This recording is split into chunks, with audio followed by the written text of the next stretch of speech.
usted sabe que ahora se usa mucho eso, el perfil del candidato, ¿eh? Ahora se usa mucho el perfil, las competencias que tiene. Y le llaman a esto la preparación que tiene, la experiencia, todo eso. Así que él fue y se presentó. Y en medio de la entrevista resultó que había algunos puntos que él no llenaba. Entonces, él se encontró muy dispuesto a hacer o a aprender lo que le faltara, pero lamentablemente el resultado de su entrevista fue, lo sentimos, no califica, no llena el perfil.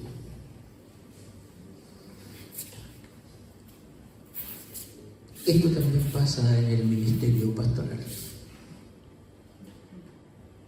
Y yo quiero que esta mañana nosotros veamos dos tipos de características que nos indica el texto que acabamos de leer.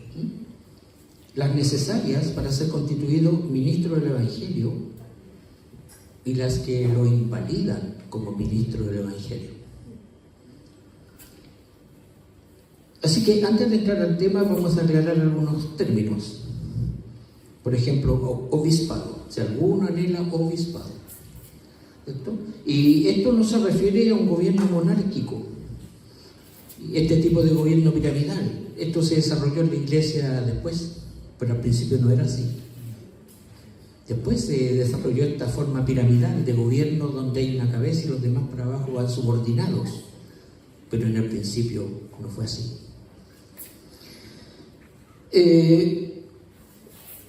La palabra griega episcopos se usa para designar a un supervisor del pastorado local. Otro término para referirse a las funciones que el obispo ejerce es superintendente o supervisor. En otros textos, Pablo toca este tema y utiliza la palabra presbítero o anciano para referirse al mismo oficio. El obispo. O sea, el supervisor. Y ahí mismo Pablo, en Tito, en el libro que sigue, en Tito, en el capítulo 1, versículos 5 al 9, le dice a Tito: por esta razón te dejé en Creta, para que pusieras en orden lo deficiente y designaras ancianos en cada ciudad, tal como te ordené. Y vuelve a repetir los requisitos anteriores, ¿cierto? El que sea irreprensible marido de una sola esposa, que tenga hijos creyentes, que no sean mal hablados, ni sirvan al libertinaje, porque el anciano debe ser irreprensible como administrador de Dios, que no sea conducido por su propia manera de pensar, ni iracundo, que no se exceda en cuanto al vino, que no sea pendenciero ni amante de sucias ganancias, sino hospitalario, amante de lo bueno, sobrio, justo, piadoso, que guarde su alma de las pasiones, diligente en lo que respecta a la doctrina de la palabra de la fe, para que también pueda consolar mediante la sana doctrina y reprender a los que son contenciosos. Esta versión que acabo de leer es la versión Pechita, que es la Biblia que tengo aquí. Entonces, los requisitos y características que debe tener.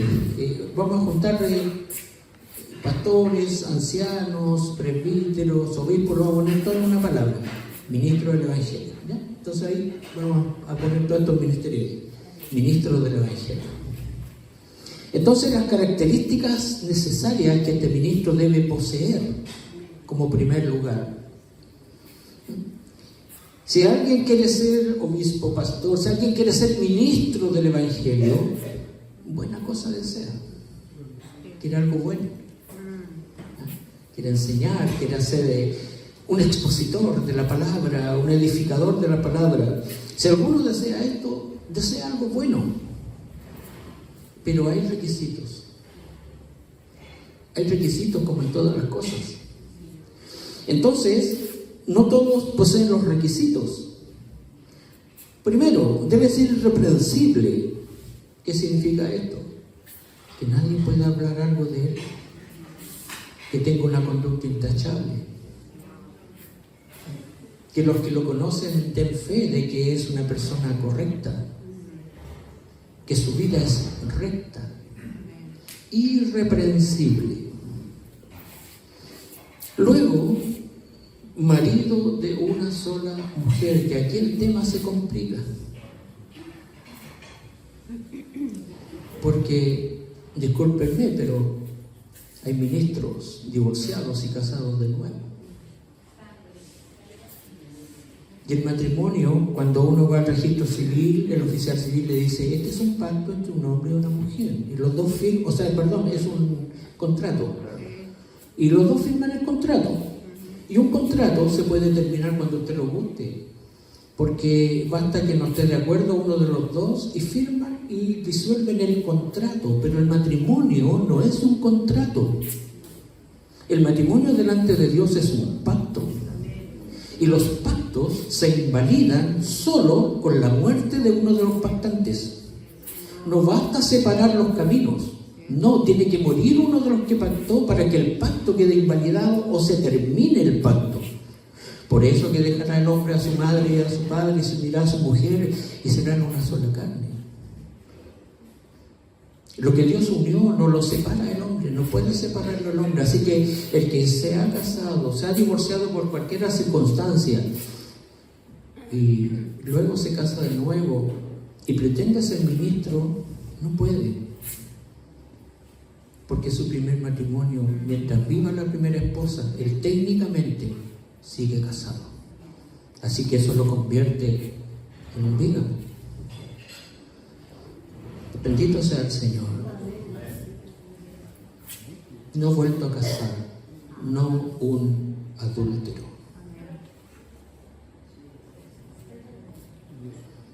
Me dijo una vez el obispo a la corporación donde pertenecía, de donde me echaron. Me echaron porque me opuse a orar por un varón que iba a ser nombrado pastor, que tenía este problema.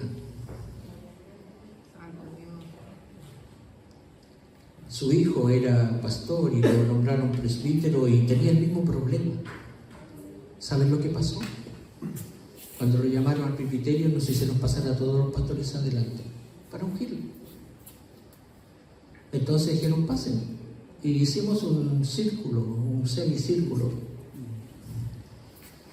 Y cuando el pastor dijo, el obispo dijo, bueno, ahora vamos a orar por él. Y nos hizo pasar. Entonces escuché la voz aquí adentro del Señor. Me dijo, no pongas las manos con ligereza.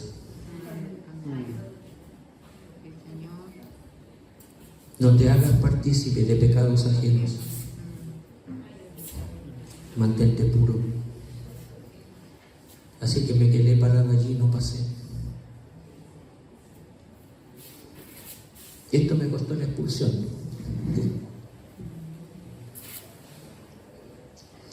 Bendito sea el Señor.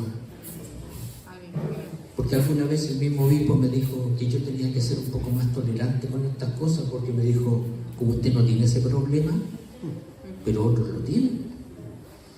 Y no porque tengan el problema lo vamos a invalidar para que desarrolle los dones que el Señor le ha dado. Yo estoy de acuerdo en eso, desarrolle los dones, pero no lo ponga como ministro del Evangelio.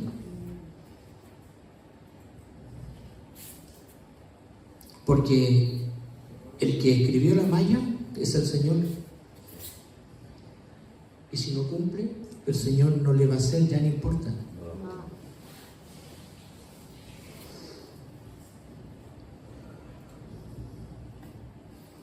Referente a este tema, Mateo 19:9 dice, y yo digo que cualquiera que repudia a su mujer salvo por causa de fornicación y se casa con otra, adúltera. Y el que se casa con la repudiada, adúltera. ¿Y saben por qué es tan complicado este pecado? ¿Saben por qué es tan complicado este pecado? El libro de Proverbios lo explica. El libro de Proverbios, el capítulo 6, los versículos 32 y 33 dice, mas el que comete adulterio es falto de entendimiento. Corrompe su alma el que tal hace.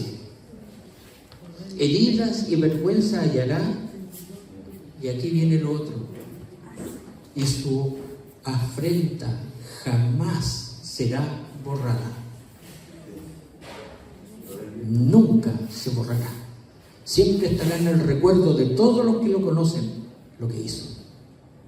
Aunque ore, se reconcilie con el Señor, pida perdón y sea restaurado, pero los demás siempre tendrán en la retina lo que hizo. Nunca se borrará. También debe ser sobrio, prudente, o sea, alguien moderado, reservado en su comportamiento. Debe ser decoroso, hospedador, una persona decente, respetable, digna, alguien honorable. Es alta la vara, parece, ¿cierto? Al final les voy a decir que hay una vara más alta que esa, cuando vamos terminando. Apto para enseñar, o sea, con experiencia y conocimiento bien fundado, no un neófito. Esto significa alguien de poca experiencia, sin experiencia, no un recién convertido. Apto para enseñar, o sea, alguien que, aparte de su experiencia personal, tiene una preparación, tiene una palabra que entregar. No sus propias experiencias. Mis experiencias pueden servir para algo, pero es la palabra de Dios la que edifica. Es la palabra de Dios la que rompe cadenas y ataduras. Es la palabra de Dios la que me edifica. Es la palabra de Dios la que cambia la vida de las personas. No mi experiencia. Mi experiencia tal vez sirva para decir: la palabra de Dios dice esto y en mi vida se ha cumplido.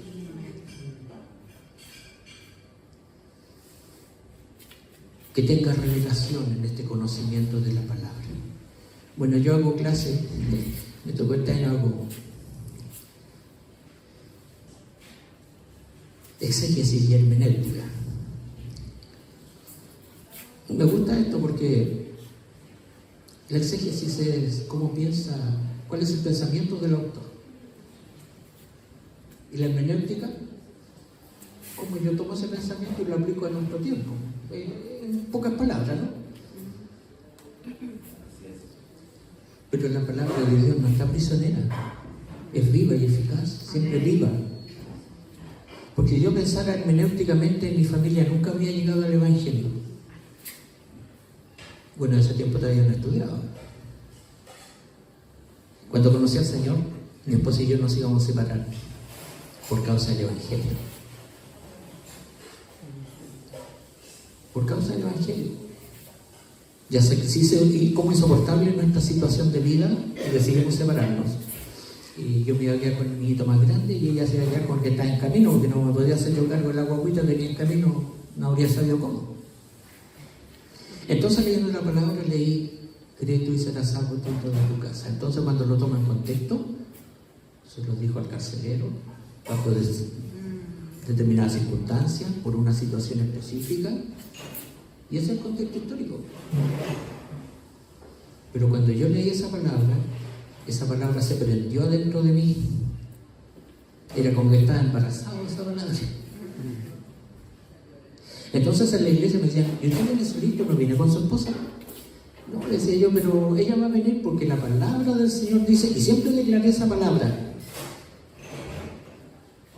Hasta que un día, mientras ella dormía, yo en un rincón así, igual que castigado, en la punta de la pieza así, arrinconadito, dije: Señor, tu palabra dice que ella y yo somos una sola carne. Y si yo camino y ella no camina, es como si yo tuviera en mi iglesia. La mitad de mi cuerpo está muerto. Y ya no tengo fuerzas para seguir arrastrando la parte muerta. Por favor, te lo pido, Señor, con temor, con respeto, no sé cómo decirlo, cumple tu palabra, tráela al camino. Y a los pocos días de eso, ella me dijo un día así desafiante: ¿sabes qué me dijo? Así se paró. Te voy a acompañar el domingo para ir a ver cómo esa cuestión donde te vas a meter. Se ríe ella cuando yo cuento esto, se ríe y dice, sí, así le dije. Dice, no está aquí porque está enfermita. Y fuimos. Entonces a veces íbamos y a veces no íbamos juntos. Pues a veces estábamos listos para ir, salía solo yo porque se enojaba ella. Hasta que un día a la salida de la iglesia, un varón me dijo, ¿usted es vecino mío? Hermano, me dijo. Sí, me dijo, sí, usted vive aquí, yo vivo, me dijo todo. Permítame llevarlo en mi autito. Ya teníamos los 2 hijos. Así que nos vinimos, me trajo en su auto. Mire lo que él hizo, esta acción es importante. Él me trajo con mi esposa y mis 2 hijos en su auto, junto a su esposa, y a sus 3 hijos los mandó en micro para la casa, para hacernos a nosotros el cupo de traernos. Y cuando estábamos por llegar, dijo, me sentiría tan honrado si pasara a tomar un tecito. Y ante tanta amabilidad pasamos a tomar un tecito. Y se perdieron las 2 varonas en la cocina y nosotros quedamos en el día conversando y pasó mucho rato y el varón se puso nervioso y dijo, voy a ver qué está pasando, hermano, dijo. Y se estaba parando cuando sale la esposa y le dice, ya, si está lista, vamos a poner la mesita al tiro. Y detrás de ella sale mi esposa. Y la miro y no era la misma. Venía llena de luz y radiaba. Y entonces el Espíritu del Señor me dice, aquí, porque Él habla aquí. He aquí ahora mi hija. Hasta hoy. La palabra de Dios es importante. El conocimiento es necesario, pero es necesaria la revelación en este conocimiento para poder enseñar desde la experiencia, pero con la autoridad que la palabra le da. Debe gobernar bien su casa, tener a sus hijos en sujeción.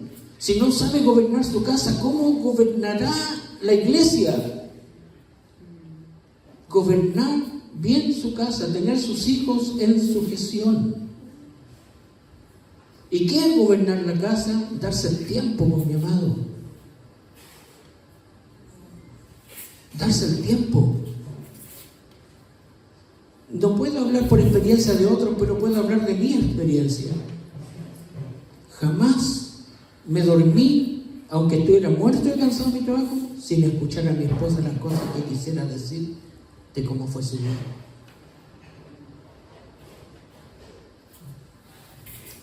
Éramos muy pobres, pasamos años de mucha necesidad, pero jamás faltó. Pero sí hubo necesidad. Y a veces decía, vamos a comerle una empanada. Como a 3 cuadras en mi casa había un lugar donde había unas empanaditas así que eran muy ricas. No alcanzaba para una para cada uno nomás. Pero mientras los niños dormían, salíamos a caminar un ratito, a comer una empanadita. Con mis hijos igual. Le hacía escuela dominical en el patio de la casa, cuando no había una iglesia. Si mis hijos estuvieran aquí, se empiezan a pegar codazos cuando están entre ellos. Tengo 3 hijos varones, ya son adultos. Y empiezan a decirse textos bíblicos, Colosenses 3:20, Efesios, y empiezan a decirse cosas. ¿Saben por qué? Porque en mi casa había una regla, la regla del 3+1. Consistía en que, como eran, nosotros tuvimos 3 varones, ¿no? Pues sí que eran revoltosos, porque los niños son revoltosos, no son como las niñas. Cuando no entendían, lo llamábamos, hijo, venga. Así que la primera regla era conversar el tema. Lo segundo era advertencia. La tercera era correazo. Ya no había más que conversar. Estaba conversado y advertido. Y después de la regla 3 de la correa, como ellos seguían rompiéndola, venga. ¿Qué dice la palabra del Señor? Dígame Colosenses 3:20. Y ahí ellos agacharon la cabeza y me decían Colosenses 3:20. Hijo, obedeced a vuestros padres en todo, porque esto agrada al Señor. Ya, pues, hijo, ¿quiere agradar al Señor?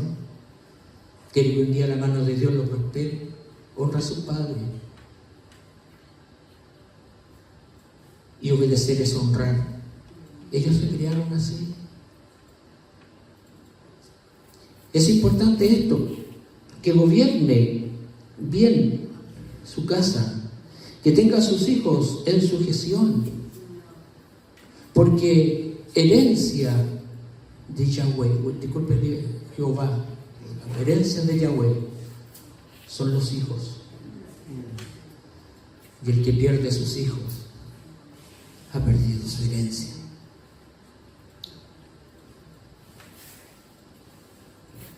Bendito sea el Señor.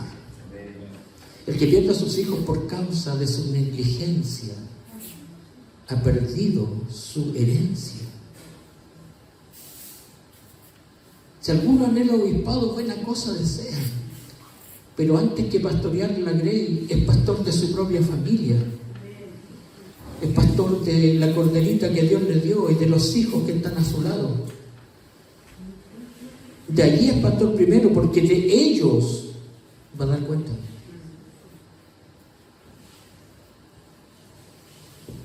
Porque la iglesia, si el pastor no está, la iglesia va a seguir. Habrá otro pastor. Pero si el esposo no está, si la cabeza se va, la familia se disuelve.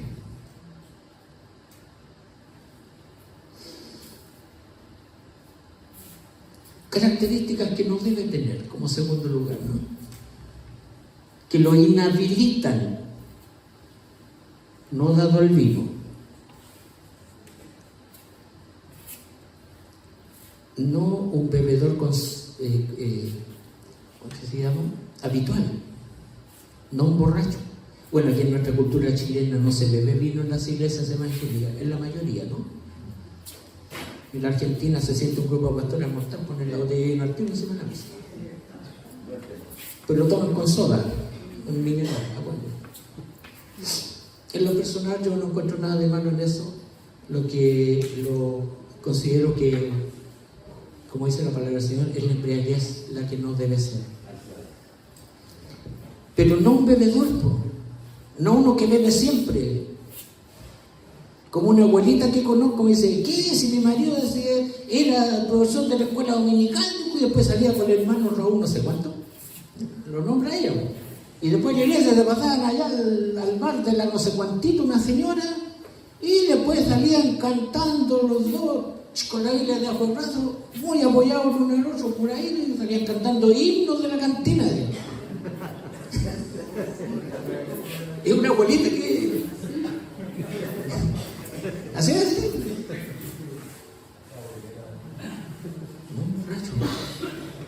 No dado al vino. No pendenciero, que anda siempre peleando con las personas, desafiando.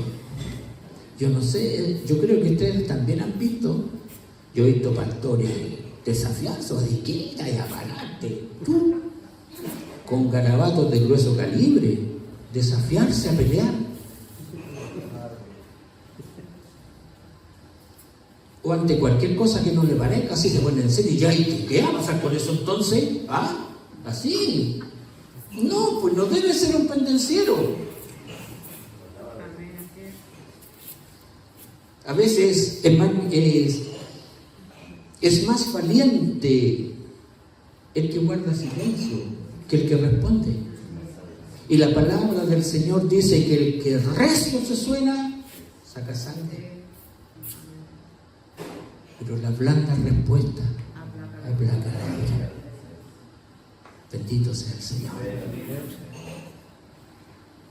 Así que no uno que anda peleando con las personas, no desafiante, que no le anda ofreciendo compa a sus conciervos.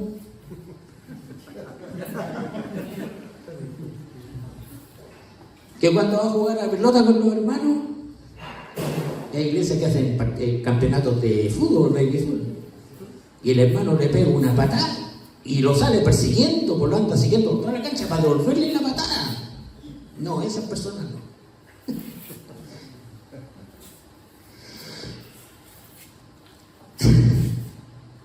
No codiciosos de ganancias deshonestas.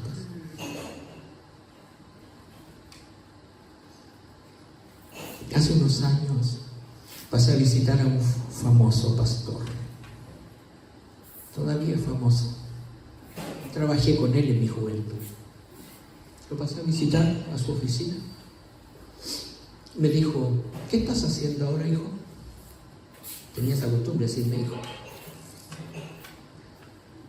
Le dije, estoy allá en Cerro Navia ayudándole a un pastor que tiene una iglesita que se está cayendo. Y era literal, es verdad, la iglesita era de madera, estaba inclinada para un lado, y le habían puesto unos palos por el otro lado para que no se cayera. Y que estoy ayudando a él a sacar su obrita adelante.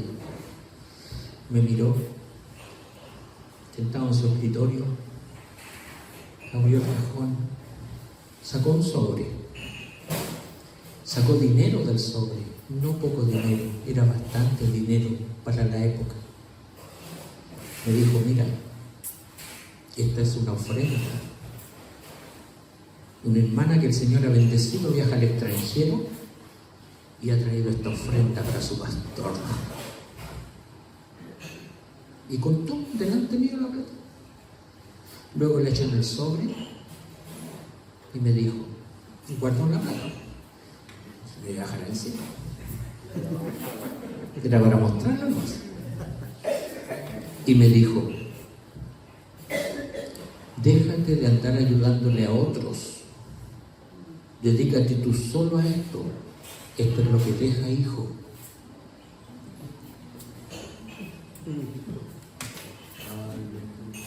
Jamás he hecho eso. Me incomoda hasta cuando los hermanos me bendicen. Pero se los recibo para que sean bendecidos. Y digo para que sean bendecidos porque en otra oportunidad una hermana que el Señor sanó,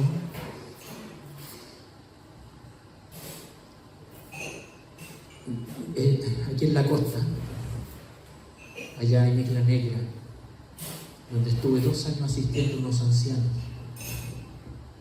Conocimos a una persona que estaba en silla de ruedas con hemiplegia, tenía la carita toda chueca. La invitamos a... Mire, le dijo la hermana en la casa de la abuelita, ¿sabes, mi hijo, vino a hacer la en silla de ruedas? ¿Podíamos ir a verla? Ya le dije yo, pues la fuimos a ver, no la encontramos a la persona. Y cuando ya nos veníamos, preguntamos, ¿será alguien que nacieron con una silla de ruedas? Ya le habíamos preguntado en varias casas. Sí, dijo el caballero, ¿podemos hablar con ella? Claro, dijo. Y nos hicieron pasar, claro, estaba bien así de ruedas. O sea, estaba acostadita, tenía la carita chueca por acá, la mano toda dobladas así. Y le hablamos del Señor y le invitamos al servicio que hacíamos en la casa de los abuelitos, que se juntaban como 8 personas ahí. Vino ella a tomar tecito. Y mientras conversábamos con la cuchara de té de la taza de ella y la cuchara de té de mi taza, le expliqué los caminos que el Señor tiene, el camino ancho y el camino angosto. Ella, con mucho esfuerzo, porque no podía hablar, tenía la lengüita como recogida. Ella con su manito buena, estiró así y dijo, disculpen que lo voy a como a tetrear, como a actuar esto, ¿eh? Dijo, este camino que yo. Y cuando dijo así, su mano que estaba retorcida comenzó a temblar. Levantó la mano. Su rostro se normalizó y gritó, ¡Gloria a Dios!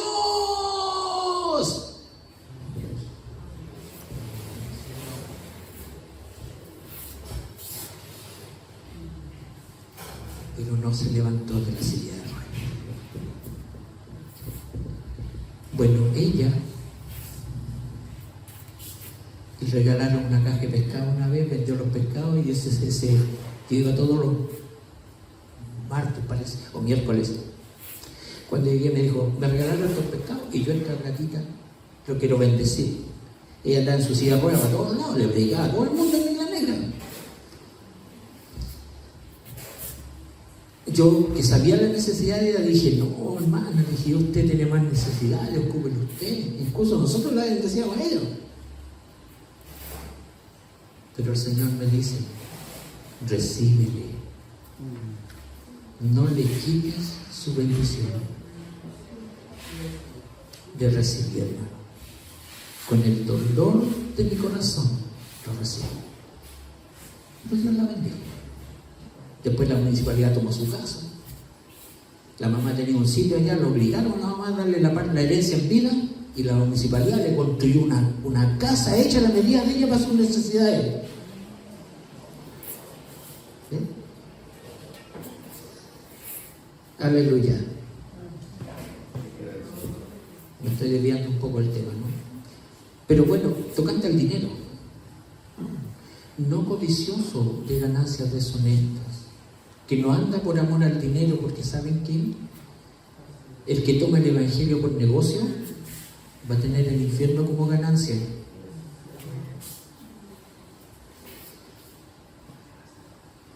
Así que esto en cuanto a lo que desean el ministerio pastoral.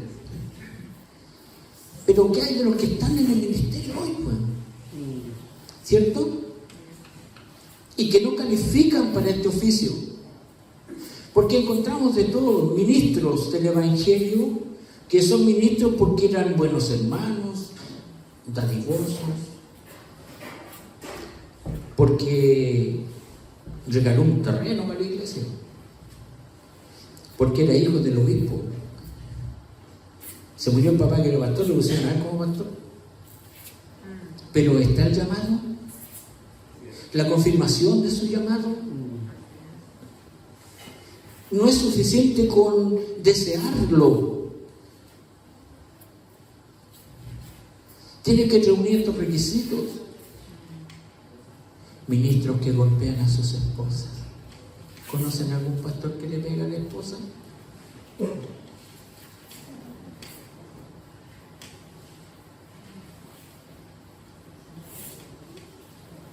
Ministros que no pueden pararse en la puerta de su casa y predicar el evangelio a viva voz.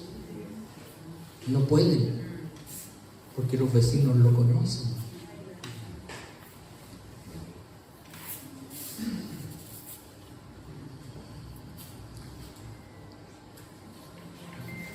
Ministros cuyos hijos cuando llegan a la casa le tienen terror, prefieren salir con los amigos que están en la casa, porque él es en la iglesia el ángel, pero en la casa es el ángel caído. En la iglesia predica bonito y en la casa algunas de sus palabras que salen de su boca queman el pasto verde.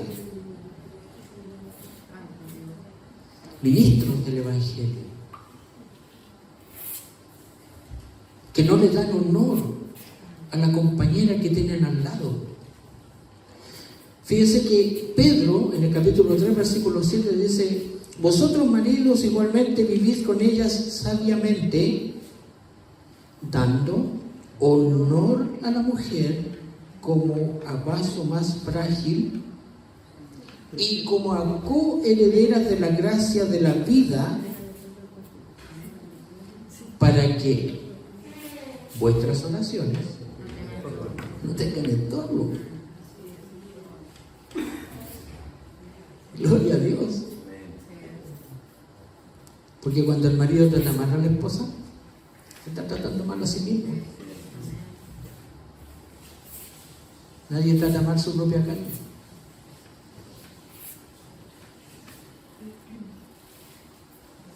No puede estar tan ocupado que desatienda a su hogar. Vuelvo a repetir, podría contar mucha experiencia de otros, pero es más válido hablar de la experiencia de uno. No para vanagloriarse, sino como experiencia. Una vez fui a comprar un vehículo y fui con mis hijos. Tomamos un colectivo que nos dejaba en el lugar. Y pasamos frente a la Quinta Normal en el colectivo y empezaron a reírse ellos entre ellos y a decirse cosas. ¿Te acordás cuando veníamos aquí? Ay, mi papá, bien lo que hay muertos de la risa del colectivo. Cuando nos bajamos, el colectivero me dijo: ¿son sus hijos, cierto?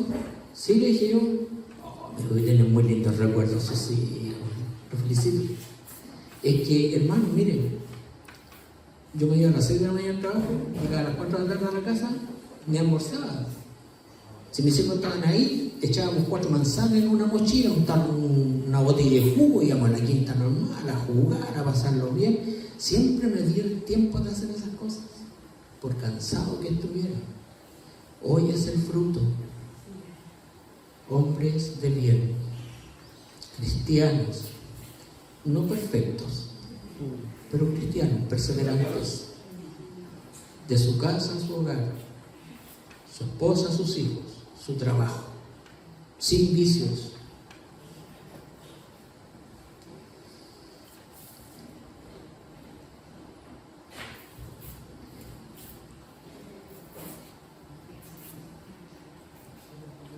Los ministros del Evangelio.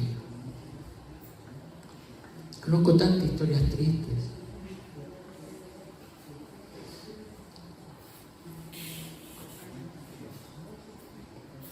Debe estar pendiente de su hogar, sus hijos, su casa, proveer para los suyos.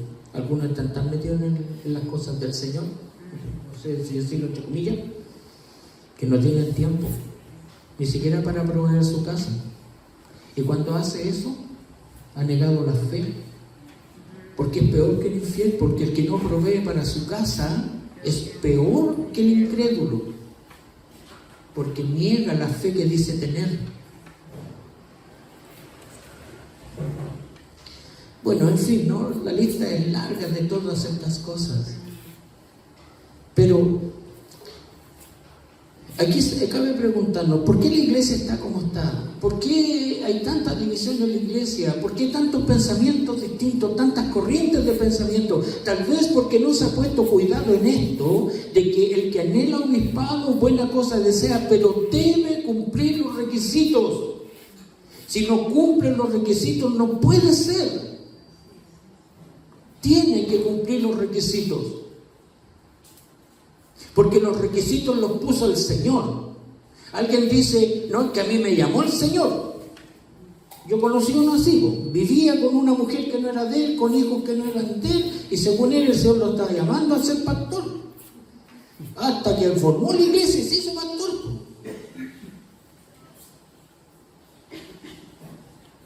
Pasó el tiempo y uno de sus hijos embarazó a una niñita en la iglesia y se la llevó a vivir a la casa y vivían en esa situación bajo el mismo techo.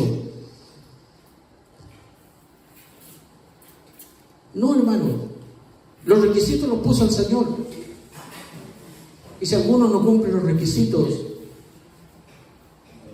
Dios no lo llamó. Simplemente eso. Porque el que dijo cómo deben ser las cosas, después no va a decir, ya no importa, no te preocupes. No.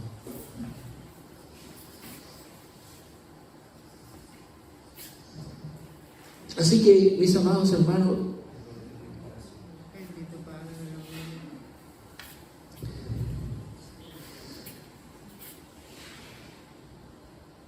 me gusta como el texto que leí de Timoteo, lo leí de la Biblia Reina Valera, pero me gusta cómo está en la pechita.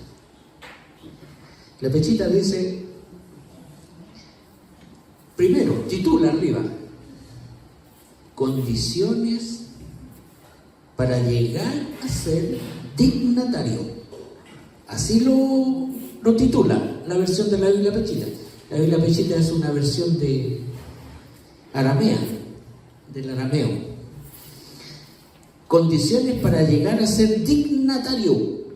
Y el versículo 1 dice, si alguno pretende ser dignatario, buena cosa desea. Dignatario. Entonces me fui al diccionario. Busquemos la raíz de la palabra. ¿Qué significa realmente? Dignatario. Persona que ocupa un cargo o puesto de mucha dignidad, prestigio y honor.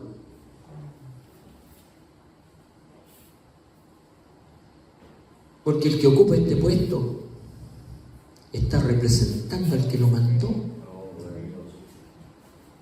con la autoridad del que lo mandó. Porque lo que hace, lo hace en el nombre del que lo mandó. Y el que lo mandó lo respalda porque él lo mandó. No se mandó solo el otro, no, él lo mandó, por lo tanto él lo respalda. Así que no debemos olvidar que los requisitos no los pone una corporación determinada, un pastor, un obispo, no, los pone Dios.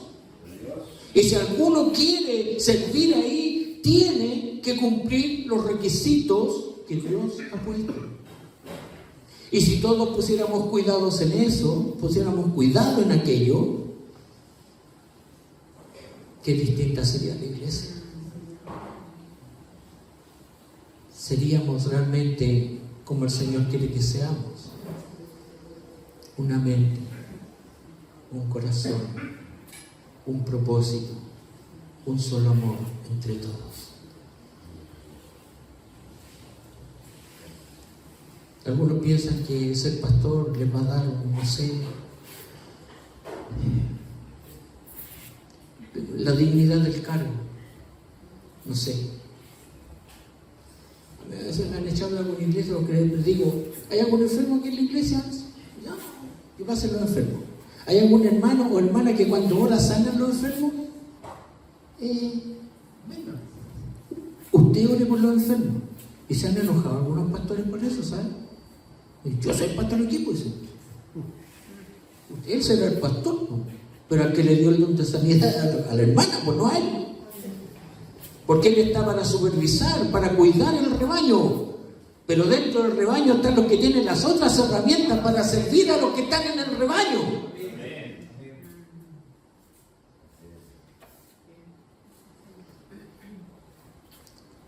¿Cuántos aman a Cristo aquí? Qué bueno.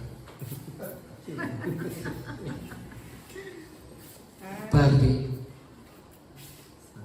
santifícalos en tu verdad. Tu palabra es la verdad. El que tiene mis mandamientos y los guarda, el que tiene mis mandamientos y los guarda, este es el que me ama. Y el que me ama, mi Padre le amará, y yo le amaré. Y vendremos a Él y haremos morada en Él. Pero guardemos su palabra. No las cosas que a nosotros nos interesan, como los cabros mañosos, que decir, y dejan el plato la cebolla allá, la zanahoria acá, y empiezan a repartir para todos lados, se comen lo que les gustaría. No. En las cosas de Dios no funciona así, hermano. Para terminar, si alguien cree, ¿estamos bien aquí? Sí. Si alguien cree que estos requisitos que están puestos, bueno, hagamos una aclaración aquí. Pablo escribió esto. Todos sabemos que Pablo era un erudito, era miembro del Sanedrín, era maestro. Uno dice que era soltero, otro dice que era casado. Bueno, para ser miembro del Sanedrín tenía que tener esposa, tenía que haber sido casado. Pero era maestro, criado a los pies del máximo maestro de la época, o sea, era un hombre erudito. Él puso todo, el currículum lo puso él, los requisitos. Si alguien considera que estos requisitos son muy altos, lea Levítico capítulo 21, donde están los requisitos para los sacerdotes. Y se van a dar cuenta que aunque Pablo puso un poco alto esto, es bastante más bajito de los requisitos que tenían que tener los sacerdotes que ministraban en el templo, al igual que los ministros que hoy ministran en la casa de Dios.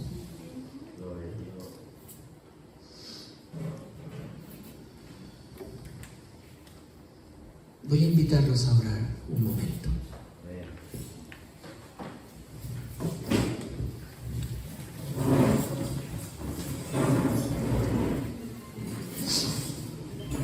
Amado Padre Celestial,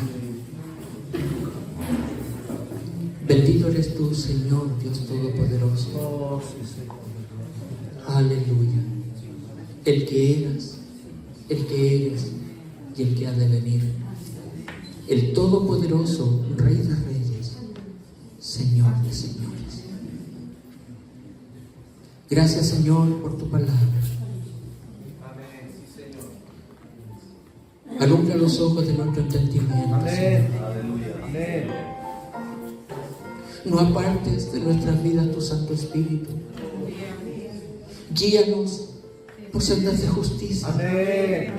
por amor de tu nombre. Alumbra los ojos de nuestro entendimiento y ayúdanos a ser hacedores de tu palabra, celosos de tu palabra. Perdónanos, Señor, porque en muchas maneras te hemos ofendido. Considéranos, por favor, que solo somos hombres sujetos a pasiones. Estas pasiones son las que nos hacen tropezar muchas veces y caer. Ayúdanos. Pero tú eres santo, Amén. Gloria a Dios. justo, Aleluya. perfecto. Santo. Aleluya. Aleluya. Amén. Glorifica tu santo nombre en nuestras vidas.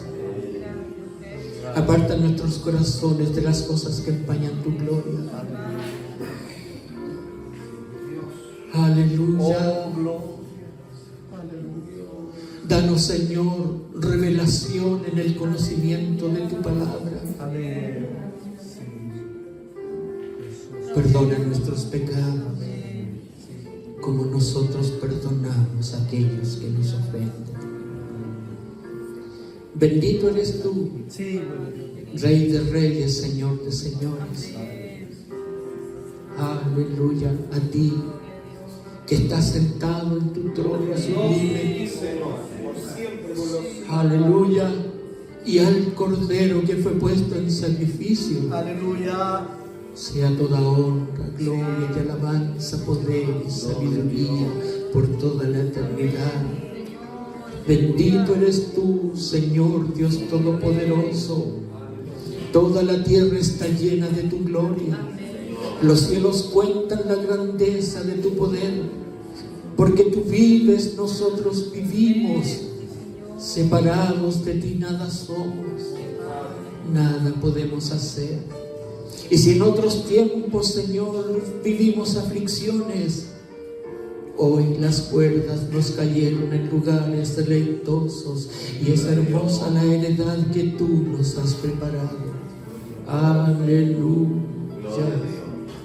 Santo, santo, santo, Señor Dios Todopoderoso, Rey de reyes, Señor de señores, el que eras, el que eres y el que ha de venir, el Todopoderoso. Aleluya. Sí, amén. Ven, Señor Jesús.